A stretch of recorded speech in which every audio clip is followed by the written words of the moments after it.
দিনাজপুরে বিভিন্ন ফসলের ক্ষেতে কাজ করা শ্রমিক ও দরিদ্র শতাধিক শীতার্থ কৃষকের মাঝে শীতবস্ত্র হিসেবে কম্বল বিতরণ করা হয়েছে। রোববার দুপুরে জেলার বিরল উপজেলার মঙ্গলপুর ইউনিয়নের শিকারপুর গ্রামে লাল তীর সিড লিমিটেডের আয়োজনে ও মাল্টিমোড গ্রুপের চেয়ারম্যান আব্দুল আউয়াল মিন্টুর পক্ষ থেকে এসব শীতবস্ত্র বিতরণ করা হয়।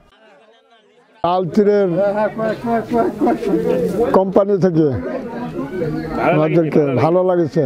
আমরা কৃষক লোক, খুব ভালো লাগছে। হ্যাঁ, দোয়া করবো ইনশাল্লাহ। এ সময় কৃষিখাত আরও সমৃদ্ধ ও সম্প্রসারণ করতে এবং মানবদেহে পুষ্টির চাহিদা পূরণ, গবাদি পশু পালন সহ বিভিন্ন বিষয়ে কৃষকদের পরামর্শ ও দিক নির্দেশনা প্রদান করেন।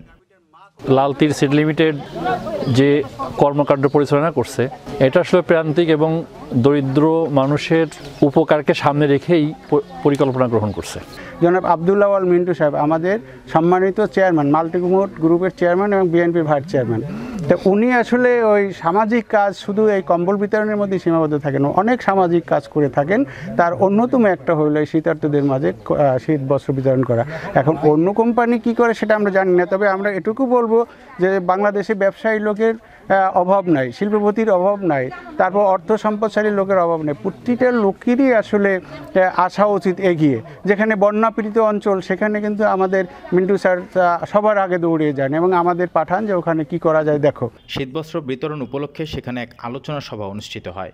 সভায় প্রধান অতিথি হিসেবে লাল তীর সিড লিমিটেডের নির্বাহী পরিচালক ও head of production doctor Israt Hossain, বিশেষ অতিথি হিসেবে রংপুর বিভাগীয় ম্যানেজার মোহাম্মদ মেহেদি হাসান খান, দিনাজপুরের production incharge Mohammad Shahidur Rahman, regional manager Mohammad Ariful Islam এছাড়াও স্থানীয়রা সহ কোম্পানির বিভিন্ন কর্মকর্তারা উপস্থিত ছিলেন।